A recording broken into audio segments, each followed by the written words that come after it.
안녕하세요, 양쌤입니다. 여러분들을 품질의 세계로 초대합니다.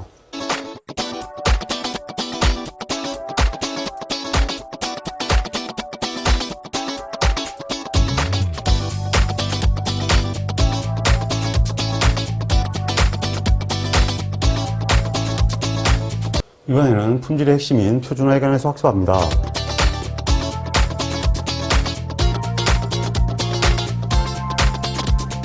자, 이번에는 표준화 개념에 대해서 학습합니다. 1번. 현대적인 표준화의 목적이 아닌 것은, 이건 이제 샌더스가 한 얘기인데요. 뭐 현대적인 거니까 20세기 초에 얘기한 그런 얘기가 됩니다. ISO가 생기면서 한 얘기죠. 그래서 ISO에 관련되는 사항하고 비슷합니다. 그러니까 보호무역을 촉진한다 그건 아니고요. 자유무역을 촉진한다 그래야겠죠. 보호무역을 촉진한다 그러면은 개방경제랑 맞지 않죠. 그래서 이제 당시에 그 규격이 다르면 그 나라에 가서 다시 인증을 받아야 되는 문제가 생겨요. 규격을 같게 해가지고 전체적으로 이제 전 세계 간의 무역상에 있어서 불균형을 해소하자. 그 다음에 이제 표준을 전부 공개함으로써 가난한 후진국들이 그 표준을 자유스럽게 사용하게 하는 거예요. 표준을 만드는데 돈이 들어가거든. 실험해야죠, 연구해야죠, 뭐. 근데 이제 국제 표준이 만들어져 있으면 굳이 그걸 연구할 필요가 없잖아요. 그냥 그대로 가면 되죠. 그러한 차원에서 이런 얘기가 나와 있는 겁니다. 그러니까 이제 당연히 국제적으로 기능과 치수가 호환성이 되고, 그 다음에 그 여러 가지 그 선진국들은 안전 검토를 먼저 하겠죠, 당연히. 왜냐하면 국가의 기능이라는 것이 국민들의 재산과 생명을 보호해야 되기 때문에 당연히 안전과 건강을 생각을 하게 되죠. 그럼 그거를 또 연구하려면 돈이 많이 들어가는데 그런 것들이 미리 정해진 것들을 공유하게 되니까 전체적으로 국제적으로 안전과 건강 및 생명을 보호하게 된다. 뭐 이런 얘기가 되고 결국은 이제 그 선택이 명확해지니까 소비자와 그 사회가 그로 인해서 이익을 공유하게 된다. 이런 논리가 됩니다. 즉 대량 생산에서 가격이 저렴하게 된다. 결국은 이 표준화 이론은 20세기의 대량 생산 이론과 연결돼서 나타났습니다. 3번. 생산자 입장에서 표준화의 효과가 아닌 것은, 간혹가다 문제를 보셔야 되는데요. 표준화의 효과는 아까 얘기한 뭐 그런 형태의 얘기가 됩니다. 근데 시험 문제에는 함정이 있는데요. 생산자 입장과 소비자 입장이 나옵니다. 거기도 그런 문제가 한 두세 문제 정도가 책에 소개되어 있죠. 그걸 잘 구분하셔야 됩니다. 경영을 합리화한다. 이건 누구 입장이었어요? 당연히 생산자 입장입니다. 사장 입장이죠. 원부자재의 절약과 원가를 절감한다. 이것도 역시 원부자재 절약하는 게 물건 사는 사람하고 관계가 없어요. 가격이 문제지. 원부자재는 당연히 생산자 입장이죠. 제품의 다양화로 고객을 만족한다. 이거는 문제가 넌센스 기준이에요. 표준화는 다양화에 역행합니다. 표준화는 극단적으로 단순하다. 이렇게 얘기를 하거든요. 그래서 단순화가 아니니까 이건 안 맞는데 아마 이 생산자 위주라는 건 뭐냐 하면은 호환성의 확대로 교환하기가 쉽다. 그 다음에 가격이 저렴해진다. 부품 구하기가 쉽다는 것과 가격이 저렴해진다. 그 다음에 합리적 소비가 이루어진다. 왜냐하면은 지나치게 많은 그런 형태가 없으니까 대충 뭐 이런 형태의 얘기가 주 핵심이 됩니다. 그래서 뭐 결국은 뭐 메인터넌스가 쉽다든지 가격이 싸진다든지 예를 들면 667788 그러니까 선택하기가 쉬워진다 이런 얘기입니다. 667788이니까 뭐 70을 사야 되나 이런 거 있을 수가 없잖아요. 그러니까 이제 소비 선택하는 데 있어 아주 간단하게 해결하게 된다는 얘기입니다. 자, 그래서 답은 3번이 틀렸고요. 품목의 단순화로 그렇죠. 단순화가 되니까 생산 능률이 향상되니까 이거는 이제 원가가 절감된다는 것은 생산자 입장이 이익이고요. 반면에 가격이 싸진다 그러면 그건 소비자 입장이 이익이 됩니다. 그래서 문제를 잘 이해하시기 바랍니다. 5번 생산기업의 표준화를 실시함으로써 고객에 미치는 효과로 틀린 것은 고객에게 어떤 효과를 주느냐 하는 건데 역시 호환성이나 뭐 이런 것들이겠죠. 품종이 단순화됨으로써 단순화되면은 기호에 맞는 거를 선택할 수 없죠. 표준화는 극단적으로 단순하다. 그래서 기본적으로 이제 틀린 거죠. 이거는 기호에 맞는 것을 자유롭게 선택할 수 없습니다. 하나밖에 없으니까. 표준화된 물품은 호환성이 높기 때문에 그렇죠. 이게 이제 소비자 입장에서 아까 얘기도 좋은 거예요. 품질이 균일화되고 신뢰성이 보장된다. 그것도 그래야 됩니다. 왜냐하면은 물건을 소량씩 만들게 되면 기본적으로 이게 품질이 안정되려고 그러면 계속 그 양산을 해 나가야 되는데 자꾸 그 교체가 이루어지니까 금형이나 이런 것들이 충분히 관리가 돼줘야 됩니다. 근데 그러한 부분이 다품종 생산에서는 좀 부족할 수 있으니까 품질이 좋아지고 하는 것은 대량 생산의 이점이 분명하죠. 그 다음에 품질을 보증함으로써 제품에 대한 신뢰도를 제고시킨다. 그렇죠. 아무래도 이제 품질 보증이 또 용이해지거든요. 품질 보증이 용이해진다는 게 뭐냐 하면 규격을 명시해 주는 거예요. 이거랑 틀리면 불량이에요. 그러니까 이제 소비자를 딱 보면 비교해보고 그거랑 틀리면 불량이구나 이렇게 이해할 수가 있는 거죠. 그래서 이제 APL 얘기도 나오게 된 거고 뭐 이런 얘기들이 나오게 된 겁니다. 그러니까 당연히 표준화는 품질 보증하고 직결되는 사항이죠. PDCA의 출발이 뭡니까? 표준화예요. 그렇기 때문에 답은 1번이 됩니다. 7번. 표준화 원리에서 규격에 관한 설명 중 옳지 않은 것은? 뭐 표준화에서 규격이라는 것은 고객하고 약속된 거죠. 한번 내용을 보죠. 네. 규격은 이제 표준인데요. 이 규격을 요즘 이거는 표준이라고 써줘야 되는 게 맞습니다. 그 시험 문제가 이제 규격으로 돼 있는데 저는 이제 표준으로 다 바꿀 계획입니다. 다음 책에는. 그 왜 그러냐 하면은 국가에서 규격이란 명칭을 쓰지 않고요. 표준이라는 말로 통일했습니다.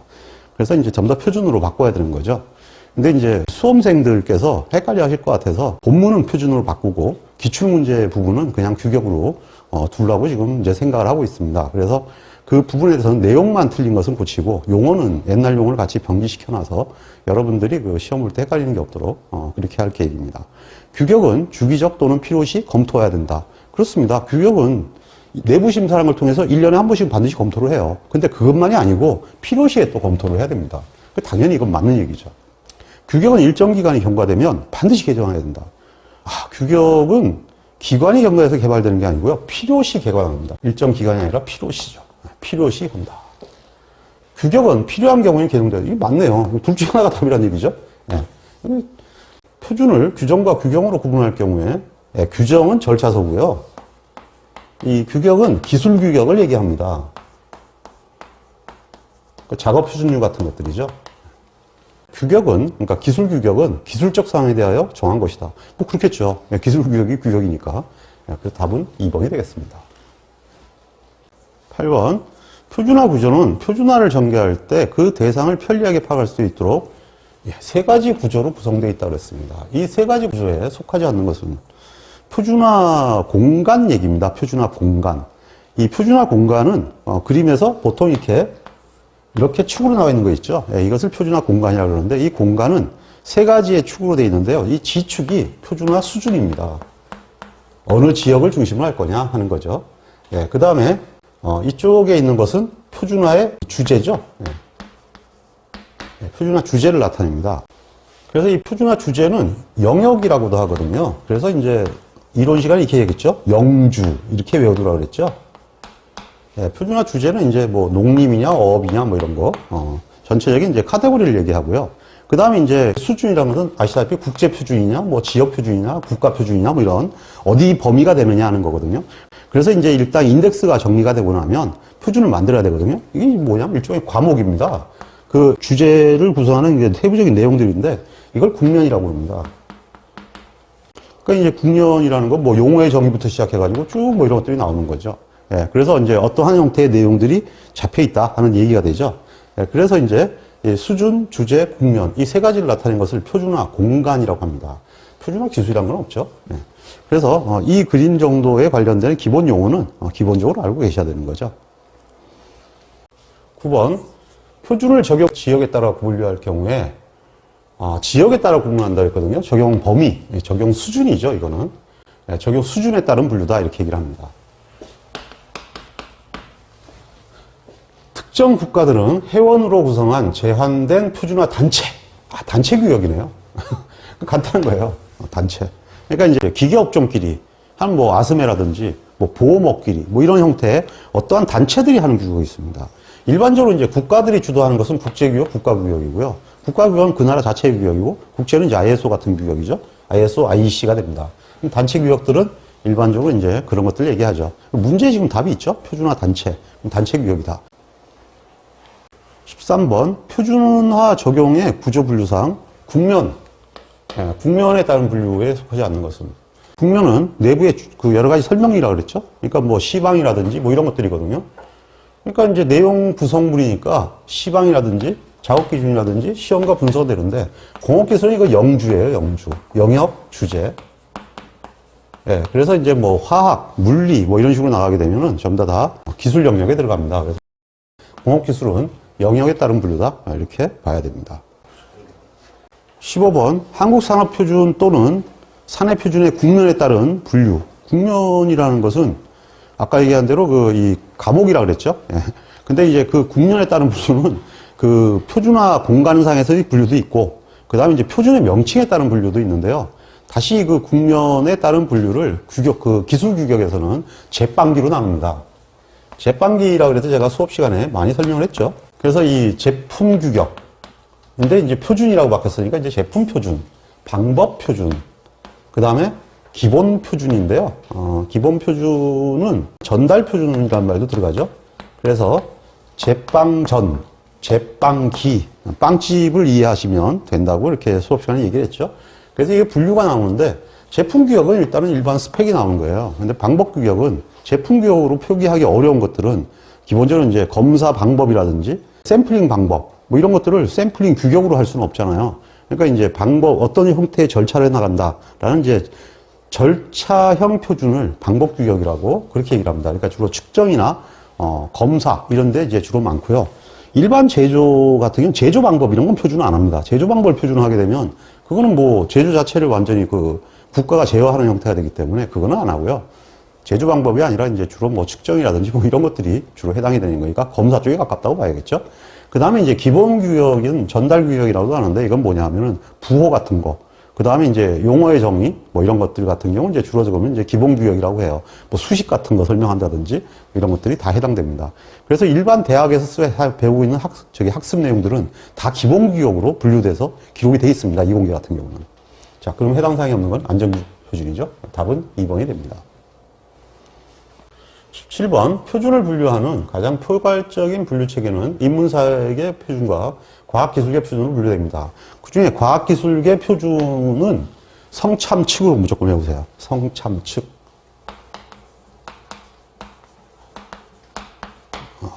우선 이제 성은 성문 표준이고요. 참은 참조 표준입니다. 그리고 측은 측정 표준이죠. 이건 이제 뭐냐면 과학기술계 표준이니까 이제 이과 표준인데요. 이과 표준의 가장 중요한 것은 일반적으로 기록되어 있는 것들은 다 성문 표준이라고 합니다. 근데 그 표준이 대학교 그 강의를 할 때 무슨 논문이나 이런 것들을 인용하는 표준들이 있어요. 그것이 이제 참조 표준이 되는 거죠. 그러니까 어떤 형태를 보충 설명하기 위해서 쭉 깔아놓은 표준들이고요. 그 다음에 이제 주로 방법 표준이나 이런 것들은 측정 표준이 많아요. 그래서 이제 측정 같은 경우는 별도의 기술을 해가지고 우리가 보통 이 MKS계, 예를 들면 뭐 이러한 형태의 이 측정에 대해서는 계량에 관한 법률도 별도로 있고 그렇지 않습니까? 그래서 아예 그건 장르를 잘라놨어요. 잘라가지고 측정 표준이 과학기술계 표준의 하나의 축으로 되게끔 해놨습니다. 그래서 이거는 자주 묻는 질문 중에 하나거든요. 여러 번 나왔죠? 네. 그래서 성참측 그렇게 기억을 하시기 바랍니다.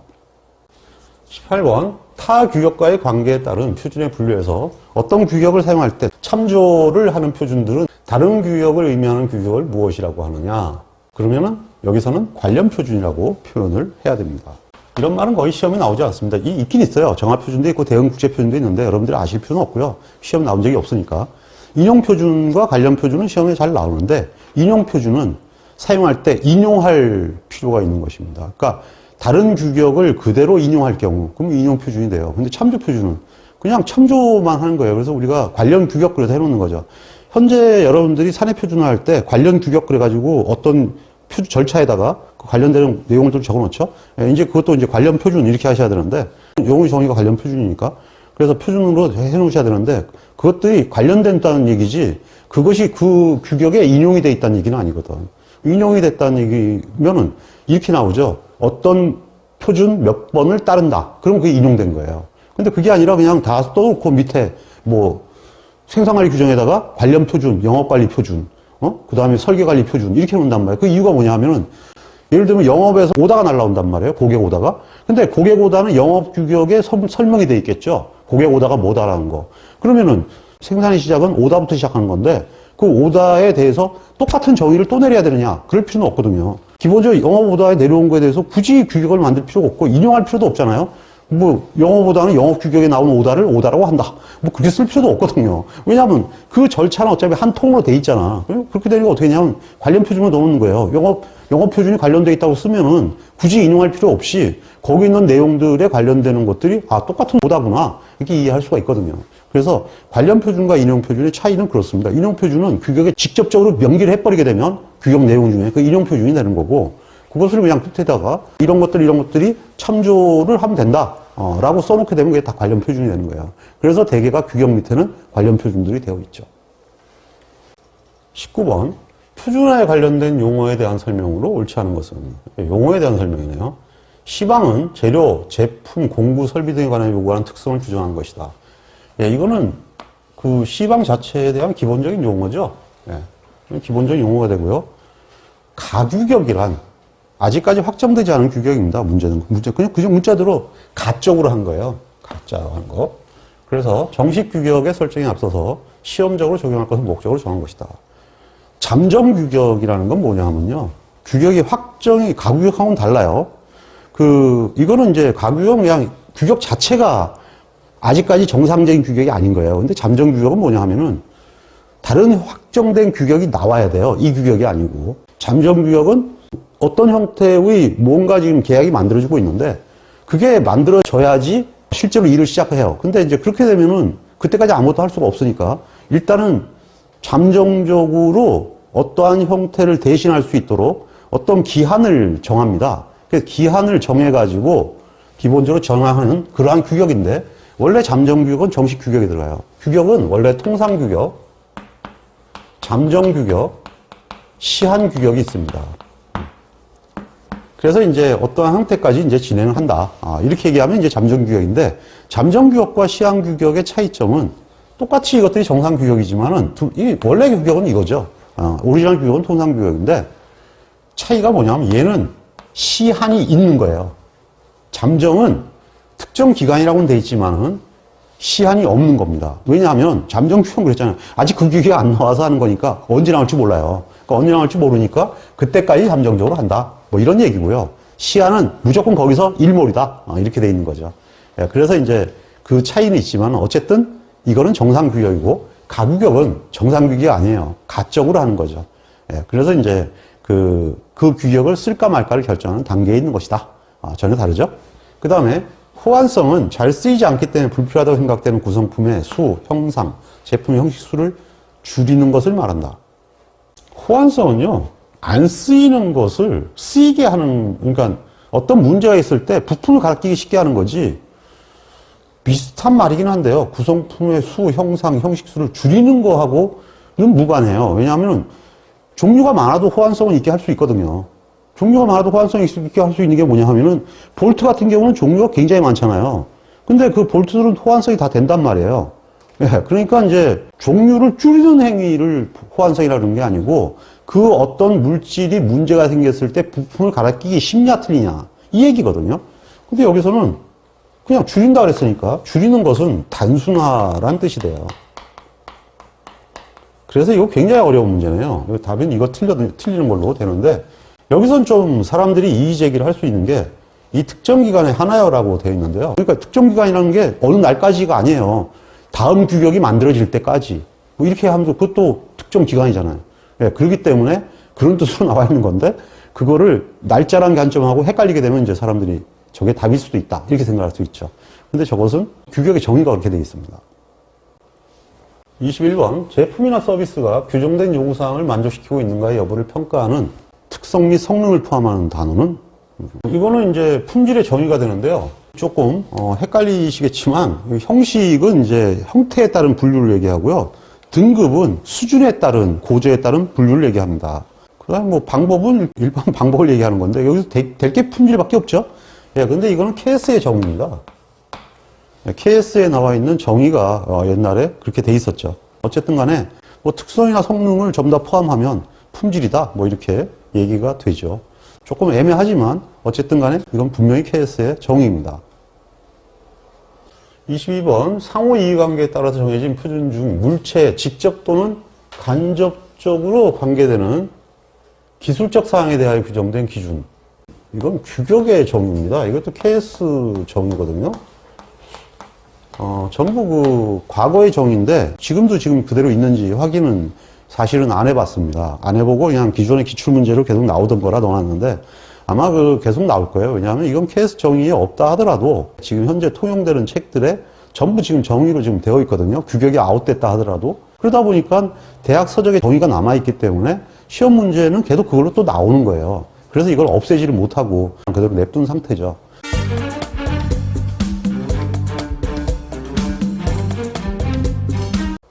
이번에는 국제표준화입니다. 국제 표준화의 공식 언어가 아닌 것은 ISO의 공식 언어는 세 개입니다. 프랑스, 영어, 러시아어. 이렇게 세 가지가 되어 있고요. 독일어는 아닙니다. 독일어는 아니고 3개국이 되어 있는데요. 이게 왜 그러냐 하면은 ISO를 만들 때 북미결 국가들이 주도를 했어요. 근데 프랑스를 빼고는 못하죠. 그러니까 프랑스가 대륙 국가를 대표하다 보니까 불어가 당시에 대표로 들어간 거예요. 그래서 영어하고 불어가 들어갔고요. 그리고 이제 이 공산권 국가들은 그 당시에 관여를 안 했어요. 명색이 세계협회가 되려면 전 세계에 참가할 수 있는 언어가 있어야 될 거 아니에요. 그러니까 거기서 당시에 소련어를 쓰는 국가들이 형식적으로 동부가 다 그걸 쓰고 있었으니까 동유럽이 대략적으로 뭐 몇십 개국이 된다고 봐야겠죠. 예, 그렇게 되니까 할 수 없이 들어간지 모르겠지만 하여간 러시아어로 세계로 모든 표준의 첫 스타트는 세계 표준을 만들게 되어 있습니다. 그다음 이제 나머지 국가들은 그걸 받아가지고 뭐 자기 나라로 편한 걸로 받아서 번역을 하면 돼요. 우린 물론 영어로 된 걸 받아가지고 번역을 하죠. 2번, 표준이 지정되고 적용되는 영역에 따라서 사내 표준, 단체 표준, 관청 표준, 국가 표준, 지역 표준, 그러니까 수준에 따른 분류가 됩니다. 이거는. 여기 영역이라는 것은 범위를 얘기하는 영역이죠. 예. 그 표준화 국면의 영역은 아닌 것 같습니다. 국제 표준이 아닌 게 뭐냐 이렇게 돼 있죠. ISO는 국제 표준이죠. 예. 그 다음에 IEC는 국제 정기협회 ISO에 소속돼 있죠. 근데 이게 더 먼저 만들어졌어요. 예. 지금은 ISO에 포함은 돼 있지만 독자기구로 독립적으로 예산을 편성하고 다 움직이고 있습니다. 주로 전기에 관한, 전기 전자에 관한 표준화가 이제 IEC가 기준이죠. ITU는 국제통신연합으로 그렇게 되어 있다고 하네요. 예, 이제 이건 뭐 그 시험 문제가 지엽적으로 하나 나온 것 같고요. 그 다음에 이제 UL은 이건 보험협회 규정이에요. 그래서 보험협회 규정은 국제 표준이 아니라 단체 표준으로 들어갑니다. 이거는. 예, 그래서 단체 표준이라는 거. 뭐 잘 모르시는 분들은 UL이라 그러니까 U가 있으니까 유나이티드 스테이트 그래서 미국 규격인가 보다 그러는데 미국 규격인 건 맞는데요. 미국의 보험회사가 되니까 보험업끼리 관련되는 규격이기 때문에 그거는 국가가 공인한 게 아니잖아요. 어떠한 그 이익단체가 움직였기 때문에 단체 표준으로 들어가는 거예요. 3번, 다음 중 단체 규격에 해당하는 것끼리 묻은 것은 뭐냐? 예, 단체 규격에서 아까도 설명드렸지만 이제 아스메 같은 거가 이제 대표적인 거고요. 여기 있네요. 아스메. 그 다음에 이제 미국 재료 규격, 재료협회. 재료협회가 이제 ASTM입니다. 예, 그래서 이제 이 두 개 단체가 단체 규격의 대표적인 거고요. 재료 규격, 그 다음에 기계 규격. 그 다음 이것도 UL은 지금 설명했죠? 예, UL은 보험이니까 단체 규격 맞네요. 그럼 일단 답은 1번인데요. 나머지는 지금 보면은 D는 이게 독일 규격입니다. 예, 도이치로 나가죠. 그 다음에 GIS는 일본 규격이고요. 그 다음에 이제 IEC는 금방 얘기한 국제정기회의, 국제 표준이죠. 예, 그래서 이거는 국가 표준, 이건 국제 표준이 됩니다. 답은 1번이죠. 5번, 국가와 국가 규격이 잘못 작지어진 것은, 예, 국제 표준화를 통해서 국가의 규격 명칭을 전부 다 표준화할 것을 국제 표준이 요구하고 있습니다. 그래서 각 나라마다 고유의 국가 표준 명칭을 갖고 있는데 한국은 KS죠. 예, 한국은 KS입니다. 코리아 스탠다드. 그 다음에 일본은 GIS입니다. 그래서 I는 보통 이제 인더스트리에서 산업을 얘기하겠죠. 그래서 GIS. 예, 이렇게 이제 보통 얘기가 되는데 이 S계열이 있죠. 예, S계열은 이제 BS, 영연방규격을 얘기하고요.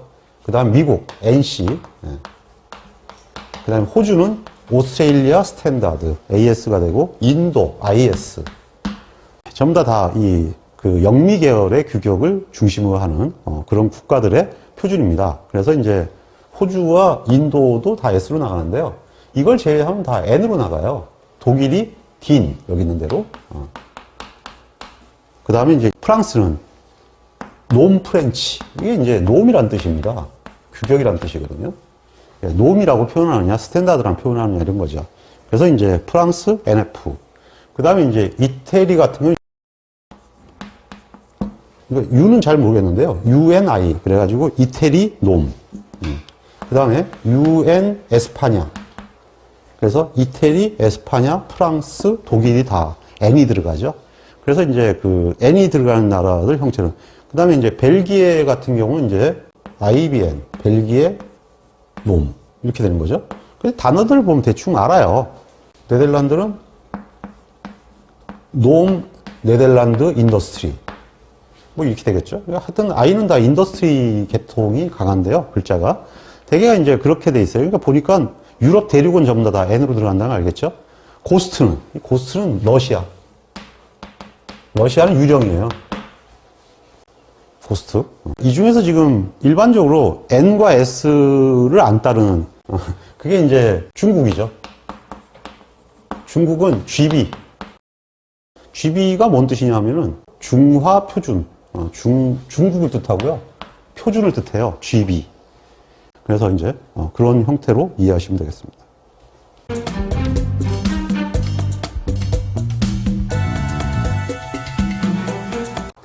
이번에는 산업표준화와 KS 인증제도에 관해서 학습합니다. 1번, 국가표준제정의 대상이 아닌 것은? 국가표준제정이라면 KS를 얘기하는 거예요. KS는 막 제정하는 게 아니고요. 기술적으로 진보하는 건 안 합니다. 그러니까 이제 그 노하우라든가 뭐 이런 것들은 할 수가 없죠. 이건 KS는 뭐냐면 국가에서 관련되는 사용되는 제품들의 재원들을 알려놓는 거거든요.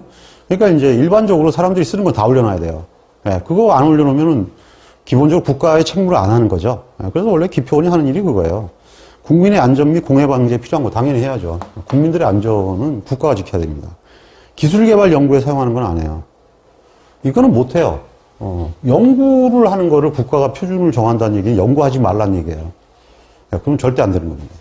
국제규역으로 제정된 거, 그거는 해야 돼요. 왜냐하면 기업들이 그거 모르고 그쪽에다 국제규역이 있는데 그거 무시하고 뭘 만들었다. 하나도 못 팔아요. 국가적으로 낭비죠. 그건 돈 못 쓰게 해야죠. 당연히 그건 안 되는 거죠. 그래서 국제규역이 정해진 거는 우리도 국제사회의 일원이기 때문에 그건 당연히 따라가야 됩니다. 그 다음에 수출 경쟁을 위해서 품질 향상이 필요한 거, 이거는 당연히 해야겠죠. 그게 아니라 수출 경쟁을 위해서가 아니라 하다 보니까 당연히 이건 당연히 되는 건데 우리나라 규격 자체가 국제규격을 바탕으로 만들어지거든요. 원래는 이제 국제규격 바탕이 아니라 독자적으로 만들었었죠. 근데 지금 국제규격이 우선이 돼가지고 바뀌고 있는데 모든 규격 보면 ISO가 붙은 거 있어요. 이 ISO가 붙은 거는 국제규격입니다. 국제규격이기 때문에 그게 규격이 만들어지면 국내 규격이 없어져요. 왜 없어지냐 하면 전 세계가 다 그걸로 규격을 통일하게 돼 있어요. 그렇게 되니까 이제 그 ISO라고 된 규격은 우리가 거기에 품질을 맞췄잖아요. 그러면은 전 세계 어디서나 그 규격은 통합니다. 어디건 거기가 호환성이 일어나거든요. 그래서 제품에 대한 테스트만 거치면 끝나요. KS 규격이 있을 때. 상호인증이 협약이 돼 있기 때문에 한국에서 KS 규격이 받아 있다. 그러면은 그 제품에 대해서 인정하고 그래? 그러면 제품만 갖고 와봐. 그 테스트 해보니까 오케이. 너희 제품 테스트 해보니까 국제규격에 맞아. 이렇게 하거든요. 왜냐하면 그 국제규격이 자기네들도 D에도 GS에도 그리고 BS에도 다 똑같이 그 규격이 표준화돼 있어요. NF에도 마찬가지고. 그러니까 그건 할 필요가 없죠. 그렇게 되니까 무역이 자유로워진다. 그런 얘기가 바로 나오게 된 거죠.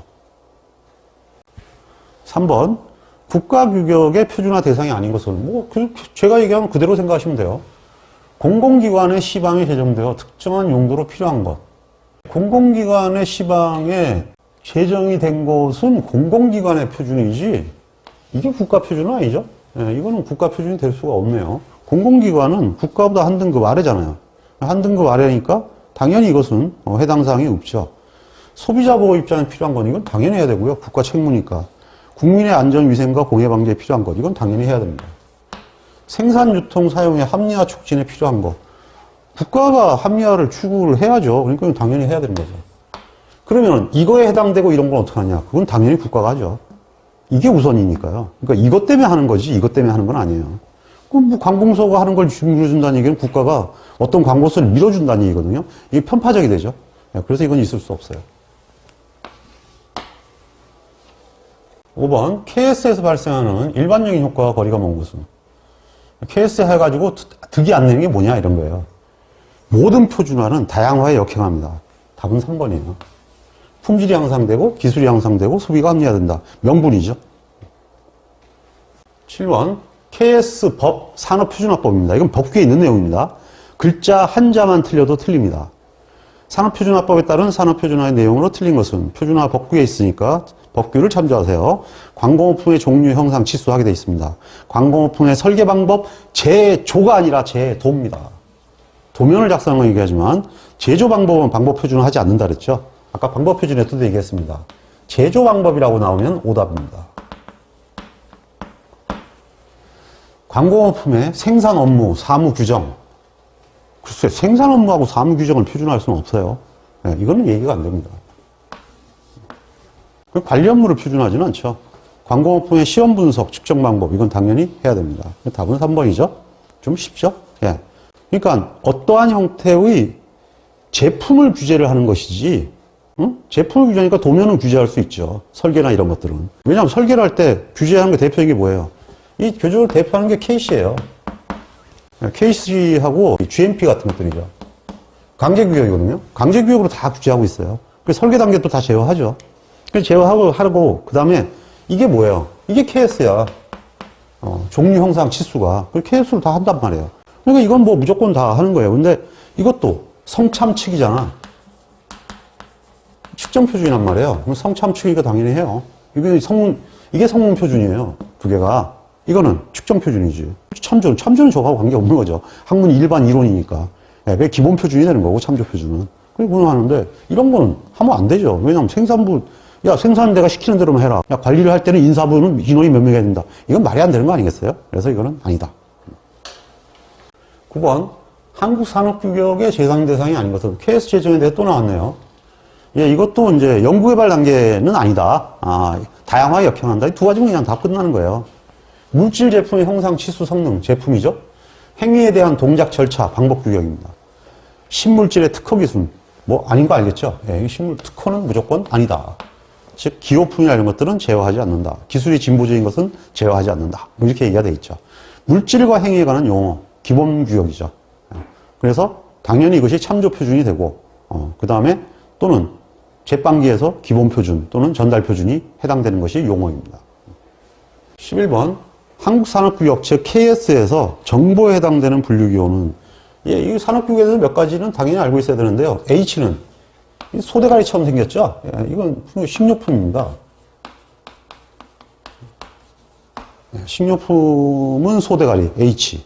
반드시 이렇게 외워주셔야 되고요. I는 이건 환경입니다. 이거 잘 나오는 것들이에요, 다. 예, 환경을 얘기하고, W는 원래 이게 뭘 얘기하면 비행기를 얘기합니다, 이게. 그래서 항공이었는데요. 요즘은 이제 확대가 됐죠. 항공우주. 우주항공. 뭐, 이렇게, 기억하시면 되고요.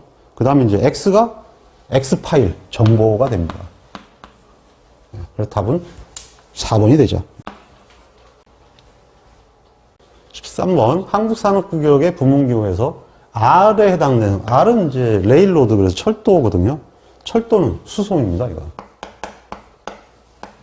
근데 여러분들 할 때 이제 제일 헷갈리는 게 R하고 T가 헷갈려요. 이 T는 트럭이에요, 트럭. 이건 철도. 그래서 이 철도는 대량 운전이고 수송이고요. 트럭은 배달의 왕국. 그래서 이거는 물류. 이렇게 두 개를 구달하시면 됩니다. 배달의 왕국 생각하세요. 그러면 이제 이 두 개가 구분이 될 거고요. 그 다음에 이제 앞에 있는 건 기본이죠. A는 기본. 이건 기본적으로 알고 있어야 되죠. B는 기계. 순서입니다. C는 전기전자. D는 금속. E가, 이건 뭐 잘 나오지 않는데 광산이고요. F가 많이 나오죠. F가 건설입니다. 그 다음에 G는 지지, 그래서 일용품이에요.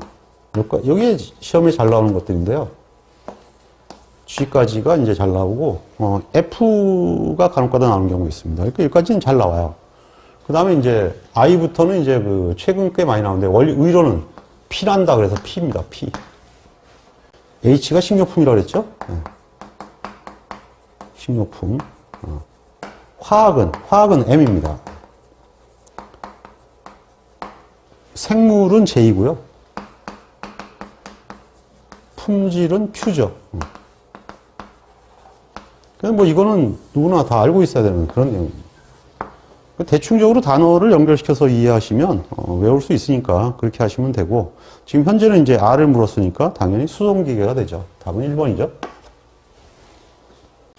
15번. 현행 한국산업규격으로 정하고 있는 부문별 분류에 해당하지 않는 것은, 섬유는 K입니다. K. 섬유는 K. 코리아가 제일 먼저 수출한 품목은 가발입니다. 그 다음에 주로 섬유 쪽이죠. K. 수송기계는 이 수송이라는 건 철도, 레일로드, R. 일용품은 GG, 그래서 G. 이렇게겠죠? 광공업을 분류하는 기준이죠. 예, 이거는 이런 건 없어요, 코드에. 16번, 우리나라의 시험기관, 교정기관, 검사기관 및 표준 물질 생산기관 등 인정이라고 했죠. 예, 인정은 정부가 하는 거예요. 그 정부기구를 얘기합니다. 그 인정하는 데는 우리나라는 두 군데밖에 없어요. 코라스와 카스. 이 두 개가 정부기구입니다. 그래서 인정이란 말이 들어있죠. 여러분들 인정이란 건 만약 그거는 인증. 인증은 QA를 얘기해요. 이건 기업들이에요. 기업들. 인증기관은 기업이고요. QA 기업이라고 그러죠. QA 기업이라고 그러고 이거는 정부예요. 가버먼트. 이 기술표준원입니다. 이거. 앞에 국가가 붙죠. 네, 국가기술표준원. 이제 국가기술표준원 사이트에 들어가면 저 두 개가 연결됩니다. 인정기구하고. 근데 이 차이가 뭐냐면 지금 나와 있는 것처럼 교정기관 이런 것들을 해주는 데는 코라스예요. 그래서 이제 여러분들이 코라스에 관련 품질 관리 업무를 하다 보면 코라스하고 굉장히 좀 직접적으로 연결이 되죠. 그래서 모든 여러분들이 그 관리하고 받으려고 하는 인증 업무는 그 인증 업무를 해주는 기관을 감독하는 게 인정기구예요. 그래서 코라스가 하게 돼 있고요. 그다음에 여러분들 중에서 뭐 심사원 되시려는 분들도 있는데 그 사람에 대한 육성이나 이런 것들에 관한 것들을 관리하는 데는 카스라고 합니다. 한국제품인정제도인데요. 여기서 이제 그 교육이라든가 이런 것들을 주로 이제 관리를 하고 있죠. 그래서 이제 그 심사원의 자격관리라든가 이런 것들은 카스하고 연결이 됩니다. 그 다음에 이제 이 두 개도 표준화 관련 기구인데요. 크리스라는 건 뭐냐면은 그 한국표준과학연구원인데 여기는 뭐 하는 데냐면은 국가원기 관련한데요. 이 국가원기는 이제 MKS.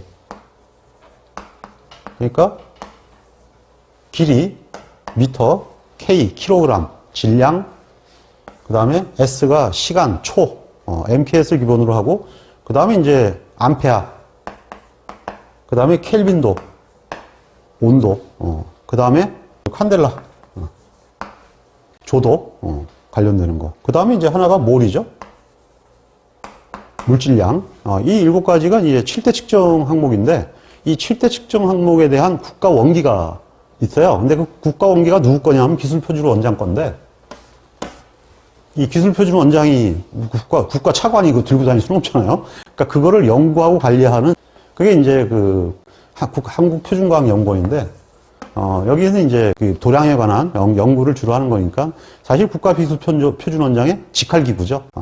그 다음에 한국표준협회는 이제 뭐 하는 데냐면 여러분들이 또 이제 품질하다 보면 여기하고 이제 관계를 많이 동독하게 맺으셔야 되는데 국가가 하는 품질의 행사는 여기서 다 합니다. 품질 행사는 여기서 다 하고 그 다음에 이제 두 번째는 여기서 이제 가장 중요한 표준 판매 업무를 하죠.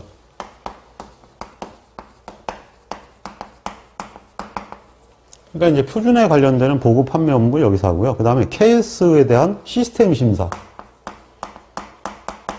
이 시스템 심사 업무를 표준협회가 맡게 되어 있습니다. 자, 그러면 이제 각자의 역할 대략적으로 아시겠죠? 예, 여기서 이제 시험이 나오는데, 현재 이거는 인정 업무가, 뭐, 검사기관이나 교정기관을 인정해주는 업무는 당연히, 코라스가 되겠습니다. 이건 반드시 알아두세요. 실기에서도 나옵니다. 17번, 산업표준화법 시행규칙에서, 예, 이것도 시험 문제에 나와요, 이렇게. 산업표준화법 자체는 법률 자체가 통째로 시험법입니다. 시험규칙에서 광공업품 또는 서비스를 인정 대상 품목으로 또는 서비스 분야로 지정해야 되는 경우가 아닌 것은, 예, 이것도 이제 신제품 이런 거는 안 되는 거예요. 그 다음에 이제 국민 생활에 불편을 줘서도 안 되고, 그러니까 꼭 국민 건강이나 이런 걸해서 해야 되는 건 하는 거예요. 그래서 이제 아까 산업표준화법하고 똑같아요. 그렇게 생각하시면 됩니다. 상식적으로 생각하면 되는데, 원자재에 해당되는데 다른 산업에 영향을 안 미친다. 그럼 할 필요 없죠. 원자재가 근데 다른 산업에 영향을 안 미칠 수 있나요? 철강이 영향 안 미치는 데 있습니까? 그러니까 포스코에서 나오는 모든 제품들은 다 표준화 대상이에요. 물론 표준화가 시험 영주에 있는 건 안 하죠. 상품이 출시되면 산업에 직접적으로 연결되기 때문에 표준화가 됩니다. 이건 1번이 틀렸네요. 독과점 또는 가격 변동 등으로 품질이 크게 떨어질 것 같다. 이건 당연히 해야 돼요. 왜? 국민이 힘들잖아. 소비자의 보호 및 피해 방지를 위해서 한국 산업 표준 수준에 맞는 것임을 포함할 필요가 있다. 이게 KS 제도예요. 이 제품은 국가가 품질을 보증함으로 믿어도 된다. 뭐 이런 얘기죠. 품질을 식별하기가 쉽지 아니하여 소비자 보호를 위해서 한국 산업 표준에 맞는 것이다. 이거 자체만 봐가지고는 잘 모르겠는 거예요. 그러면 KS가 있다. 그러면 일단은 최소한 국가가 요구하는 기본 수준은 만족하고 있다. 라는 뜻이 되기 때문에 믿고 국민들이 사용해도 되는 거죠. 19번 제품 인증에 관한 설명 내용으로 틀린 것은 제품 인증이면 KS 규격을 얘기합니다. KS 규격은 제품별로 인증을 주기 때문에 대표적인 제품 인증 항목입니다. KSQ ISO 9001 2015 품질경영 시스템 인증은 당연히 제품 인증이 아닙니다. ISO는 제품 인증이 아니에요. 전부 시스템 인증이지. 왜냐하면 국제 규격 자체를 제품으로 정하는 경우는 거의 없어요. 그건 뭐 할 수가 없습니다. 그러니까 어떤 절차나 이런 것들을 표준화하는 거지. 아니 제품을 만약에 예를 들면 깡통 캔에 대해서 표준화 한다고 합시다. 깡통 캔을 표준화하는데 햄을 만들었어요. 햄을 만들어가지고 햄을 딱 돼지고기 몇 프로 넣는다 표준화하면 알아 다들 표준화하죠. 말이 안 되는 거 아니에요? 그럼 못 쓰는 거 아닙니까? 그러면 우리대로 하겠다 그렇게 뻔한데 그런 거 가지고 표준화 어떻게 합니까? 그 다음에 그 나라마다 혐오식품도 있고 혐오하는 게 있고 막 그거 하는 게 때문에 제품에 관한 규격들은 거의가 국가 규격으로 가게 돼 있습니다. 예를 든 게 당연한 게 GMP나 KC 같은 경우에는 국가별로 그걸 하게 되지 기본적으로 그것을 국제적으로 하는 경우는 없습니다. EU는 국제적인, 그거는 EU가 단일 국가니까. GMP나 이런 것들 하는 우리나라 GMP를 땄다 그래서 미국 GMP를 딴 거 아니에요. 우리나라 KC를 땄다 그래가지고 외국 KC 딴 거 아닙니다. 그건 제품에 관한 것들은 전부 다 그 나라에서만 규제를 하고 있습니다. 제품 인증이란 제품 품질을 해당 규격과 비교 시험한다. 이거 당연히 해요. 규격 수준 이상으로 판명되었을 때 표시를 허용하는 제도다. 이건 맞죠? 이건 둘 다 맞네요, 지금. 한국산업규격의 표시 인증은 한국산업규격의 KS예요. 이거 당연히 제품입니다. 이건 제품 인증에 해당합니다. 품질경영체제 인증기관은 한국산업규격 표시 인증기관이 된다. 아닙니다. 품질경영체계라는 건 이 시스템 인증이거든요. 이 QA를 얘기하는 거예요. 이 QA는 검사원이 신청을 해서 소정 요건을 바꾸면은 한국인증기구, 즉 코라스에서 면허를 내줘요. 인증기관을 할 수 있게끔. 그래서 그 면허제도거든요. 그러니까 그쪽 애들이 시험 인증법에 관련되는 면허증만 따면은 바로 따가지고 개설할 수 있는 거예요. 근데 그렇다고 해가지고 국가규격을 할 수 있냐? 그건 못해요. 국가규격은 딱 정해져 있습니다. 표준협회하고 몇 개의 국가기관에서만 진행하게 되어 있습니다. 그래서 KS 제도는 모든 서류 심사는 표준협회만 가능하게끔 지금 법률로 지금 아예 되어 있습니다. 그래서 얘들은 손도 못 댄다. 답은 4번입니다. 20번 KS 인증 심사 기준에서 일반 심사 기준 중 품질 경영 관리에서 사내 표준화와 품질 경영의 추진 심사 기준의 내용으로 틀린 것은 이 규격이 바뀐 것이 17년인데요. 이것이 이제 바뀐 내용으로 나왔다면 이 문제는 누가 출제했는지 모르지만은 기존 문제를 고쳐서 냈을 겁니다. 기존 문제가 옛날에 그런 문제들이 KS 법규가 시험 과목에 있었거든요. 그러다 보니까 이제 법규에서만 시험 문제가 20문제가 나왔어요. 그러니까 이제 그 법규 문제들이 대부분 품질 경영으로 다 편입이 됐습니다. 그래서 이제 표준화 문항이 내문항이 되어 있는 건데요. 근데 그 내용들에 관련되는 사항들이 계속 수정되면서 문제가 리바이벌 되고 있습니다. 그래서 아마 새로 출제된 문제가 아니라 리뉴얼된 문제로 일단 생각을 합니다. 이건 제가 리뉴얼한 게 아니라 리뉴얼돼서 출제가 됐던 거예요. 자, 그럼 이제 무엇이 틀렸느냐 봐야 되는데 사내 표준화하고 품질 경영에 관한 것들에 틀린 것은 내용이 그다지 어렵지 않습니다. 자세히 보면은 오답이 굉장히 쉽습니다. 1번 경영 책임자는 표준화 및 품질 경영을 합리적으로 추진해야 한다. 좋은 말이죠. 품질 경영의 추진 계획은 해당 산업 표준 및 인증 심사 기준의 요구 수준 이상으로 보증할 수 있도록 입안해야 된다. 이게 뭐 요구 수준 이상으로 할 수 있어야지. 안 되면 안 되죠. 기업의 사내 표준 및 관리 규정은 KS를 기반으로 회사 규모에 따라 적합하게 수립한다. 뭐 좋은 말이잖아요, 계속. 여기까지는 맞죠. 그 다음에 제한 활동 또는 소집단 활동은 KS 규격에 분명히 나와 있습니다. 품질 규격에. 이건 맞아요. 품질 개선 활동을 실시하고, 맞죠. 사내 표준화와 품질 규정 활동 전반에 대해서 이건 제한 활동하고 전혀 관계 없는 거예요. 내부 심사를 얘기하는 건데요. 품질 경영 점에 대해서 자치 점검을 1년에 1회 이상입니다. 모든 심사는 그 서트를 받으면 1년에 한 번씩은 자체 심사와 그리고 심사기관의 심사를 받게 되어 있습니다. 그래서 그걸 하게 되어 있는데 그렇게 해서 주기로 실시해서 그 결과를 경영에 반영해야 되는 걸로 되어 있죠. 예, 안 그러면 3년간 보통 인증이 유지가 되거든요. 그 사이에 제품이 무슨 일이 일어날지 모르기 때문에 아예 그렇게 중간 심사를 제도화해 놓은 것입니다. 이것은 전 세계 모든 표준이 공통입니다.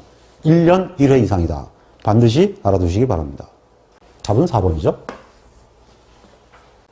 21번 국내 공산품에 대한 품질보증 표시제도 중에서 즉 KS 제도인데 생산자가 임의로 취득할 수 있는 인증제도는 뭐냐? 임의로 취득한다는 건 무슨 얘기냐면 안 해도 되는 거 그런 얘기입니다. 사업을 하려면 해야 되는 것은 강제구역인데요.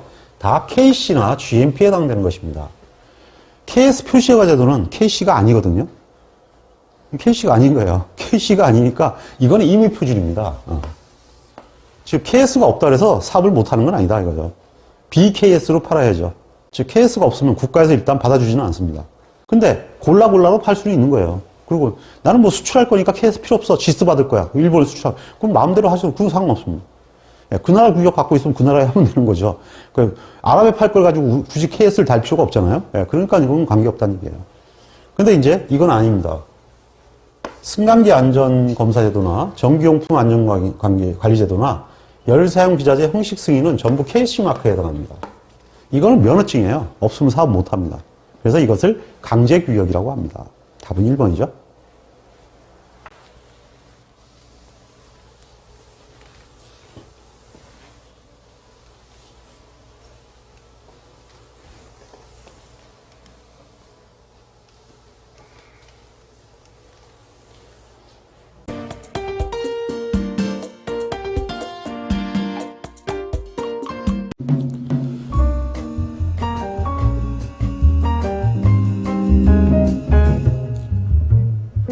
품질 경쟁력은 제때 제대로 행하는 것입니다. 양쌤의 품질경영 산업기사를 활용해서 반드시 원하는 자격증을 취득하시고 품질에 관한 전문가가 될 수 있도록 응원하겠습니다. 홍콩 파이팅!